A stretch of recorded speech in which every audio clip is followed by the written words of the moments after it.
Então, boa tarde a todos. Estamos iniciando mais um encontro com convidado do projeto Eu, Adolescente, Sujeito de Direito e Cidadão. Hoje nós contamos com um convidado bem especial. Então, a gente começa com uma roda de conversa, porque o nosso convidado ainda não sabe quem nós somos, né? E aí depois a gente apresenta ele falando um pouquinho desse percurso dele. Então, meu nome é Silene e eu sou pedagoga aqui na Amo Criança. Meu nome é Carolina e eu sou coordenadora aqui da Amo Criança. Eu estou num cantinho aqui, eu já me apresento. Eu sou a Luana e eu sou assistente social aqui na Amo. Ô, Dudu, pode ligar a câmera um pouquinho só para se apresentar? Oi. Apresentar? O que eu falo? Nome, idade. Meu nome é Luiz, idade 13. É só isso. Prático. Rodrigo. Boa tarde, gente, tudo bem? Mais uma vez, obrigado pelo convite de antemão, tá? Tanto pessoal como profissionalmente. Para a gente é muito enriquecedor ter, mesmo que seja 5, 10, 15 minutos para poder falar. E imagina, 1h30, então é maravilhoso. Tá? Sou Rodrigo Cachoeira, sou agente de polícia, policial civil lotado até anteontem na delegacia de homicídio, aqui da cidade de Novo Hamburgo. E recentemente eu fui transferido para o Papo de Responsa, que é uma unidade exclusiva do pessoal que vai às escolas e, enfim, participa do núcleo do Papo de Responsa, né? Então, antes eu dividia as minhas atividades entre a parte mais dolorosa da polícia, né, que é lidar com a morte, e o Papo de Responsa, a parte mais deliciosa, vamos dizer assim, né, que é a conversa com os jovens, com os adolescentes, com os pais. E sou formado em psicologia, depois eu fiz uma outra graduação para poder tocar também empreender, né, fazer meus negócios por fora, mas a minha paixão é lidar com pessoas, é a psicologia. Então, poder alinhar... Engraçado que eu ia fazer pedagogia, minha mãe é pedagoga, né? Aí eu ia fazer pedagogia. Ela falou assim, Rodrigo... Legal. Ela falou assim, Rodrigo, não faz pedagogia não, eu acho que você vai gostar mais de psicologia, dito e feito. E a mãe tá sempre certa, né? Então, e aí, realmente ali eu me encontrei, é uma delícia, é uma maravilha, e poder alinhar, então, a psicologia, né, como graduação, como escolha de vida, com a minha profissão, né, com o meu ganha-pão, que é a Polícia Civil. Então, hoje eu só tenho a agradecer, né, que Deus me colocou num lugar onde eu realmente sempre quis e nem sabia que queria. Legal. Ótimo. Então a gente vai ler, assim, só por formalidade, o teu currículo, brevemente, tá? Uhum. Nosso convidado de hoje se chama Rodrigo Cachoeira, ele é carioca, agente da Polícia Civil no Rio Grande do Sul, graduado em Psicologia e Administração de Empresas, e ele é integrante do Papo de Responsa desde 2017. Eu queria começar já com uma pergunta, Rodrigo, explica para nós o que é esse Papo de Responsa aí. Olha, é uma pergunta com uma resposta bem longa, tá? Mas eu vou tentar ser breve, tá? O Papo de Responsa, ele surgiu, na verdade, de uma inquietude, né? O Papo de Responsa surgiu no Rio de Janeiro, com um policial civil chamado Beto Chaves. Se você botar na internet o nome dele, vai aparecer a cara dele, um cabelinho grande, assim, é uma cara também mais atualizada. O Beto é policial civil, que é o criador do Papo de Responsa, né? Trabalha lá no Rio de Janeiro, ainda é policial civil, e ele, numa das operações, que ele era linha de frente na polícia, né? Entrava em morro e trocava tiro, aquela coisa assim bem operacional mesmo. E aí teve uma vez que ele foi numa dessas operações, e aí, cara, ele olhou aquilo ali, quando entraram na favela, e tiro, eles revidaram, os policiais revidaram a injusta agressão, óbvio, né? Então, naquela lógica de trocação de tiro, foram abatidos ali, foram mortos, né, 3 jovens, com idade entre 16 e 19 anos. e, coincidentemente, esses 3 estavam com um fuzil na mão, morreram abraçados aos seus fuzis, né? Seus equipamentos ali de guerra, vamos dizer assim. E aí o Beto olhou para aquilo ali e falou assim, cara, tem alguma coisa errada aqui. Não é possível que a escolha para essa galera aqui seja só essa. O que ele fez? Ele começou a perceber assim no olho dos outros policiais, né, uma certa banalidade. Tipo, ele começou a olhar para aquilo ali e falar assim, cara, os caras estão acostumados com isso, né? Outros chegaram para ele, bateram no braço dele, isso aí, meu irmão, missão dada é missão cumprida, antes eles do que nós e tal. E aí ele começou a olhar para aquilo ali e ele falou assim, cara, o que eu posso fazer para mudar, para que o encontro desse jovem com a polícia não seja esse encontro de tiro, né? Seja um encontro amistoso. E aí o que aconteceu? Ele começou, nos seus dias de folga, procurar as escolas para ir conversar com os jovens. Então, lá em 2004, o negócio começou a surgir, virou um projeto, o projeto começou a tomar corpo, começou a ficar grande. Em 2012, ele virou um programa, hoje é o maior programa do Brasil, nas polícias civis, de prevenção enfim, a escolha de vida, a prevenção à entrada na vida do crime, a prevenção do uso de drogas, de álcool, enfim, né, de uma grandeza o Papo de Responsa enorme. Não é só falar o que pode e o que não pode. O Papo de Responsa, hoje ele está na Polícia Civil do Rio de Janeiro, do Rio Grande do Sul, do Espírito Santo, e sendo implementado também em alguns estados da região Nordeste, né, que aí é o Ceará e a Paraíba. Então, sendo no Distrito Federal também as conversas estão bem adiantadas. Então, o Papo de Responsa, ele é um programa, é para dar voz ao jovem, né? É para ter um encontro, não um encontro com tiro, é um encontro amistoso, é conversar olho no olho e mostrar para o jovem o que acontece, que a gente que está aqui atrás do balcão, a gente consegue ver o que acontece antes e depois. O jovem que está lá na favela, de repente, e acha, né, que a única opção dele é o tráfico de drogas, né, como respeito, como dinheiro ou como qualquer outra coisa, ele acha que aquilo ali é a única solução, é a única saída. E aí a gente está ali para dizer para ele que, cara, não é assim, não escolha essa vida, porque vamos dizer, né, é uma trajetória onde não se tem aposentadoria. Na verdade, só tem 3 desfechos dessa história, né? Vamos ser bem sinceros, que é a morte, seja por um confronto policial ou pelos próprios traficantes da comunidade, porque assim, não existe um plano de carreira. Para alguém ser promovido, alguém tem que morrer, ou alguém tem que ser preso. Então, chega um determinado momento que eles mesmos, é um sistema que ele é autofágico. Eles mesmos vão se matando para poder um ir tomando o lugar do outro. Então, a morte seja com a polícia, seja na mão dos próprios traficantes, ou então ele vai ser preso. Então, só que assim, a gente que está aqui do outro lado, a gente sabe onde essa história começa, onde é o meio dessa história e onde é o final dessa história. Só que o jovem que está do outro lado, ali de repente meio perdido, escutando ali só aquele, vem aqui, ó, vamos formar na boca, cara.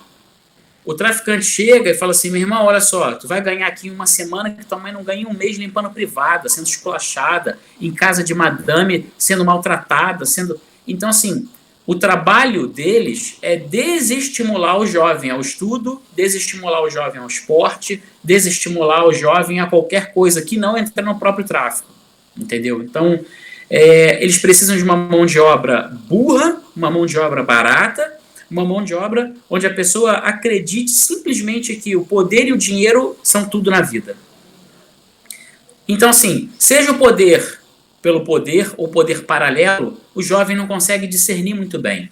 Então, o Papo de Responsa quer jogar luz, quer jogar um holofote em cima disso, onde a juventude precisa trocar essa ideia, precisa conversar. Só que muitas das vezes o que eles enxergam, principalmente na televisão, né, nem todos os meios televisivos, ok, nem todos os canais, vamos dizer assim, mas a maioria deles, a polícia é opressora, a polícia bate, a polícia prende seus pais, seus irmãos, a polícia entra na minha casa, a polícia revira minha casa e a polícia prende.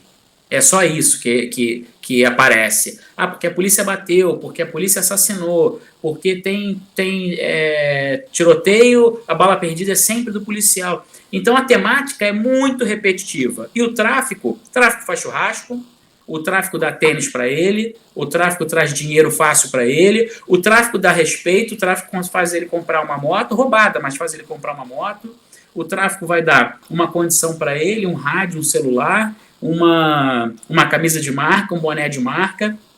Só que o tráfico, ninguém fala da outra parte que o que o tráfico vai tirar, né? Que o tráfico vai tirar a vida dele, que o tráfico vai tirar a paz dele, que o tráfico vai tirar a família dele. Claro que geralmente, infelizmente, muitos desses jovens que estão lá com um fuzil na mão dentro de uma comunidade, eles já nasceram numa família desestruturada. Então eu sempre digo isso, faço esse parêntese nesse momento e digo, você jovem que tem seu pai e sua mãe, ainda para poder te orientar, te dar um conselho em casa, mesmo que seja depois de um dia cansado de trabalho, ou aquele pai e mãe que não está muito presente, mas ainda está te olhando no olho e falando, não faça isso, não faça aquilo, ele te ama e ele quer teu bem.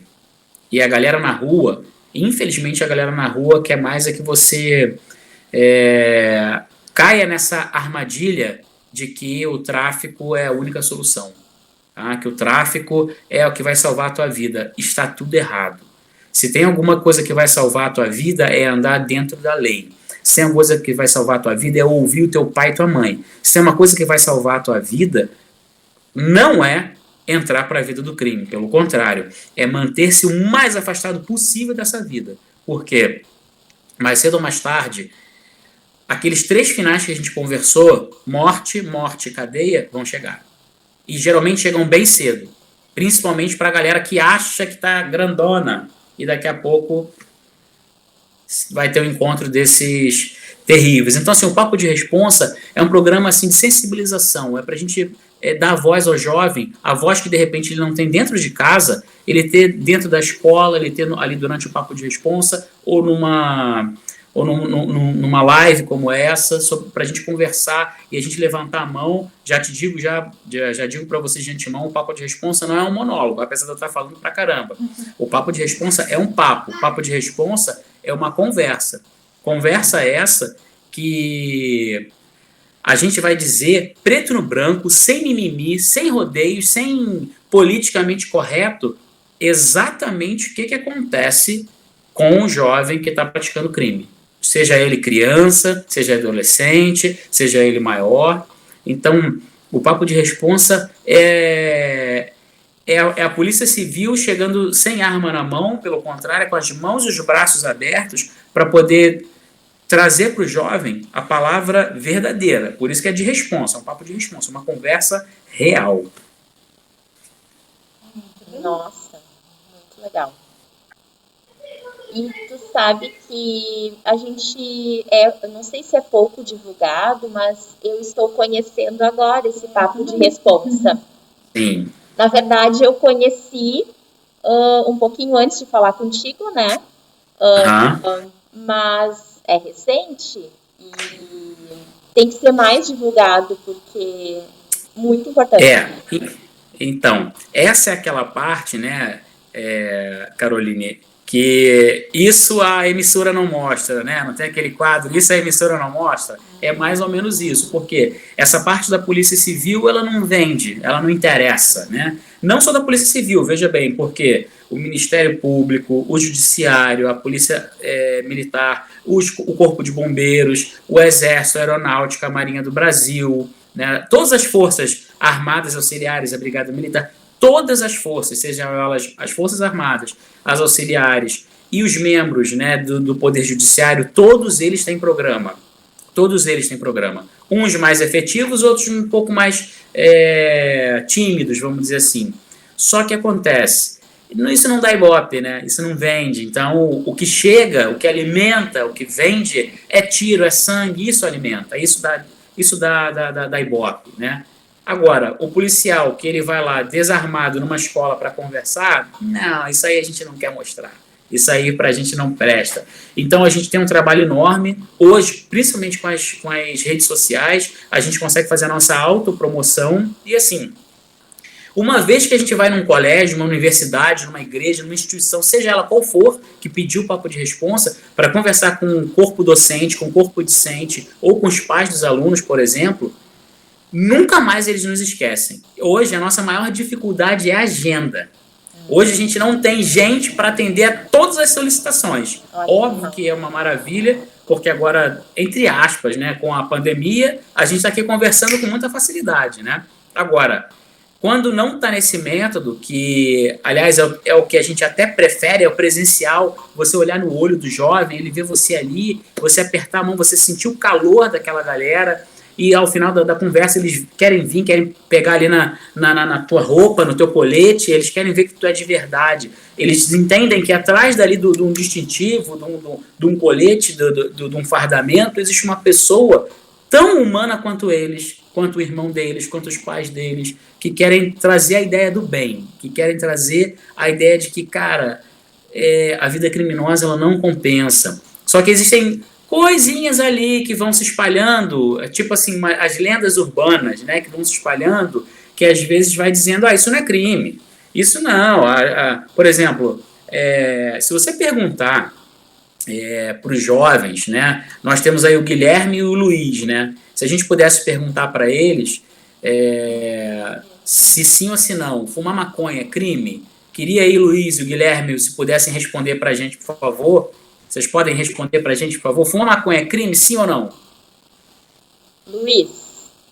Depende. Ô, Luiz, a gente queria saber se fumar maconha é crime, sim ou não? Sim. Sim. Guilherme? Eu acho. Guilherme, na verdade, tá. Vocês três entraram no perfil do Guilherme ali, né? Isso.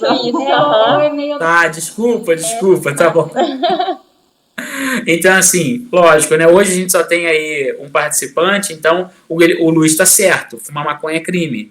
Só que quando a gente repete essa pergunta no meio de 100, 200, 360 jovens, 400 jovens, que a gente já fez o papo de responsa com 400 jovens no auditório, por exemplo, essa resposta fica bem dividida. E eu vou te dizer, pela minha experiência nesses anos fazendo papo de responsa, tem mais resposta não é crime do que sim é crime. Então, o papo de responsa ele vem para a gente desmistificar algumas condutas que a galera na rua está achando que é legal. Que é legal, porque eu digo, que é legal do ponto de vista da legalidade, né? Não é. Né? Por exemplo, fumar maconha é ilegal. Por mais que você diga assim, pô, Cachoeira, mas lá na lei de drogas não está escrito que fumar maconha é crime. Ok, é verdade. O verbo fumar, ele não está lá. Mas vender, plantar, cultivar, fornecer, doar, ceder, transportar, armazenar, embalar, transformar, beneficiar. Tem um rol de 17 verbos, onde todas as condutas previstas com relação a qualquer droga, estou falando da maconha em específico, mas qualquer droga, ali tem a previsão legal de qualquer coisa. Então, no momento que eu seguro um baseado, eu estou cometendo crime. Mesmo que eu não coloque ele na boca. Mas no momento que eu segurei o baseado, eu estou cometendo crime de posse ilegal de entorpecente. Então, assim, em suma, não tem, por exemplo, como você fumar maconha sem cometer crime. Só que hoje, né, infelizmente, a gente vê a pessoa na rua, eu abordo muitas. Olha, eu digo para vocês muito, eu posso contar aqui, pelo menos assim, de cara, assim, umas 4, 5 histórias de gente que eu abordei na rua que estava fumando maconha, porque a Polícia Civil, ela não anda sempre uniformizada, vocês estão me vendo uniformizado, mas você não vê um policial civil na rua andando assim. A maior característica da Polícia Civil é não estar exatamente ostensivo, que é a diferença maior entre a Polícia Civil e a Brigada Militar, por exemplo. Em outros estados, a Polícia Militar. A Polícia Civil, ela anda ali descaracterizada, ela anda sem uniforme. Então, nós andamos com viaturas totalmente discretas, que parecem um carro particular. Para qualquer leigo que perguntar, o cara vai olhar e vai dizer, não, aquele não é uma viatura de polícia. E andamos também sem farda. Né? Andamos de camisa polo ou camisa qualquer uma, e de calça jeans e tênis, como qualquer pessoa está andando na rua. E aí a diferença é que a gente tem esse elemento surpresa, por exemplo, para poder fazer uma abordagem. E nessas abordagens eu percebo, até aqui em Novo Hamburgo, onde eu moro, As pessoas estão andando na rua ali, endolando um baseado, dando aquela última lambida para poder apertar ali o baseado e andar fumando na rua. E quando são abordados, se mostram surpresos porque não sabia que fumar maconha é crime. Pelo amor de Deus. Então, assim, a gente está vivendo a era da informação, né? A gente não está mais na era feudal ou das cavernas. Então, a pessoa dizer em pleno 2020 que não sabia que fumar maconha é crime, beleza, uma criança, um adolescente ali de repente vai ter um pouco de dificuldade, mas um macaco velho de 20, 30, 40 anos, aí não, né? Aí, pelo amor de Deus, aí para ele tem que ser todo o rigor da lei, não tem papo de resposta, é papo de polícia. Interessante. A gente vai, de repente, deixar aí mais um tempo para tu poder falar um pouco sobre o que é esse trabalho da Polícia Civil, né? Além, assim, do papo de responsa, como que é aí o teu trabalho, quais são as tuas atribuições e qual que é a relação que tu vê com a adolescência. Aham. Vamos lá. O trabalho da Polícia Civil, ele é prioritariamente investigativo, tá? Se a gente pudesse elencar um crime tem o antes e o depois, né? Aí vamos lá. A polícia militar, ou a brigada militar, como é chamada aqui no Rio Grande do Sul. A brigada militar, ela é ostensiva, ela está ali com viatura, com gente fardada, para o crime não acontecer, né? Para inibir o acontecimento de um crime. Óbvio que às vezes tem um crime que acontece dentro de casa, tem um crime, não estou só falando dos crimes na rua, né? Mas se a gente pudesse falar só da rua, a brigada militar, ela está antes do crime. Aconteceu o crime, depois é com a Polícia Civil. A Polícia Civil é que vai fazer essa investigação. Por quê? Imagina, eu trabalhava numa delegacia, nos meus últimos 2 anos e meio de polícia, eu trabalhei numa delegacia de homicídios. Então, nos deparamos com um corpo no chão, uma pessoa morta, né? Vamos investigar qual é a causa. A partir daquele momento ali, a gente começa a correr atrás de materialidade, ou seja, o que aconteceu naquele crime e a autoria. Quem cometeu aquele crime? Então, a gente precisa disso porque esses 2 elementos, fora quando a gente pega alguém em flagrante, a gente precisa desses 2 elementos, a autoria e a materialidade, para poder, ao final da investigação criminal, a gente indiciar alguém, a pessoa que cometeu aquele crime ali. E para isso a gente conta com recursos tecnológicos, com investigação de rua, com boca a boca, com informante, enfim, existem N fontes da gente chegar até a autoria. Principalmente porque, muitas das vezes, essas pessoas vão para a rede social, né? Seja, por exemplo, como uma ameaça. Teve uma pessoa X que ameaçou uma pessoa Y. E aí depois a pessoa X, a gente conseguiu chegar na pessoa X. Imagina que a pessoa Y, ela foi morta. Tá, peraí, como é que essa pessoa foi morta? Encontramos na rede social dela uma ameaça de uma pessoa X. Só que a pessoa X já desfez a sua rede social. Claro que a gente vai chegar nele, porque a gente tem tecnologia suficiente e o judiciário do nosso lado para poder pedir o quê? Quebra de sigilo de dados, quebra de sigilo telefônico, quebra de perfis de redes sociais, WhatsApp, o que for necessário.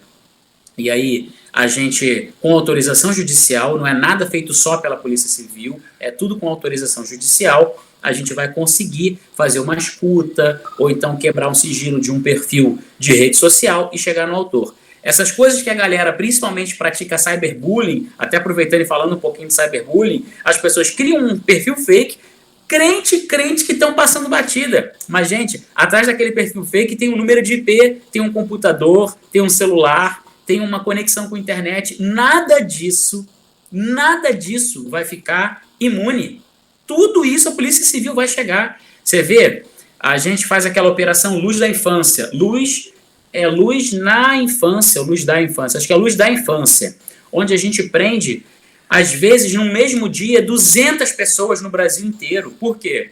Porque a gente faz um trabalho de investigação com todos os estados e organismos internacionais também, para poder ver quem é que está mandando pornografia, ver quem é que está acessando pornografia, ver quem está assediando alguém, ver quem está compartilhando ou simplesmente guardando conteúdo de cunho sexual, principalmente contendo crianças, até bebês, pasmem, bebês de meses. sabe? É uma doença, é uma loucura, é uma doença o negócio. Quando eu digo assim, doença, é do ponto de vista da normalidade, né? Porque a gente não pode tratar isso como doença, porque isso é um crime, tá? Tem até uma proposta de emenda constitucional, se eu não me engano, acho que é uma PEC, que está tentando transformar esse crime numa doença. Mas isso não é doença, isso é crime. Quando eu falo uma doença, isso é uma loucura, isso é uma doideira, do ponto de vista de uma pessoa saudável, de uma pessoa em sua sã consciência, guardar fotos ou vídeos de um adulto tocando uma criança, cara. Um bebê, sabe? Então, assim, é uma coisa demoníaca, é uma coisa completamente anormal, tá? Eu não consigo me expressar de uma outra maneira. Então, a Polícia Civil, ela vai chegar. A Polícia Federal, a Polícia Civil, o Ministério Público, o Judiciário, todos eles têm ferramenta suficiente para poder chegar. Ah, mas por que não pega todos, então, todo dia está pegando gente? Porque a gente vai deixando, vai deixando, vai deixando. A pessoa vai constituindo prova contra ela mesma com muito mais intensidade do que ela mesma imagina. Quando ela tem todos aqueles elementos ali contra ela mesma, mesmo que ela pague do próprio telefone, a gente vai em cima e aí a gente consegue efetuar N prisões. Tá? Então, é uma vergonha quando a gente entra numa casa, é uma vergonha alheia. A gente entra numa casa, é um senhor de idade, é um pai de família, cara, que estava guardando no computador, às vezes, do filho, do enteado, da filha, material pornográfico, sabe? Assim, é de uma bizarrice, é de uma esquizofrenia que a gente não consegue quantificar. E quando a gente está ali, e a gente entra na casa daquela pessoa com uma ordem judicial, um mandado de prisão, a pessoa, ela nem se mostra surpresa. Ela simplesmente abaixa a cabeça e fica numa contração, assim, numa introspecção que ela não fala mais uma palavra. É puro arrependimento voltando depois na cabeça daquela pessoa. Então, fazendo o link com a situação do jovem, né? O crime, a Polícia Civil está ali para investigar. E quando a Polícia Civil está ali para investigar, muitas das vezes, por exemplo, no homicídio que acontece por disputa de tráfico de droga, eles botam um jovem, um adolescente para poder praticar o crime. Por quê? Porque dizem para ele que ele não vai ser preso, porque dizem para ele que nada vai acontecer, e dizem para ele que ele não vai ser algemado, dizem para ele que ele vai sair antes da porta da delegacia do que os próprios policiais fazendo a ocorrência. Ainda dizem para ele que quando ele completar 18 anos, a ficha zera e ele vai sair dali ileso. Então, assim, ó, tudo mentira. Completei 18 anos, minha ficha zerou? Não. O crime que a pessoa cometeu, o ato infracional cometido pela criança, pelo jovem, pelo adolescente, vai ficar gravado eternamente, mesmo que a pessoa morra. Mesmo que a pessoa morra, vai ficar a anotação na ficha. Não existe isso. Aí depois, lá quando eu era jovem, estava com 16, 17 anos, eu fui pego fumando maconha. Na verdade, eu nem estava fumando, mas eu estava junto com a galera que estava fumando e eu fui para a delegacia junto.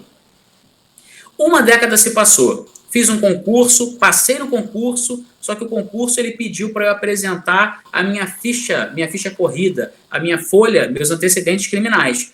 E nos meus antecedentes criminais vai aparecer aquela maconha que eu fui apreendido junto com os colegas. Eu não estava fumando, mas eu estava junto e fui pego junto.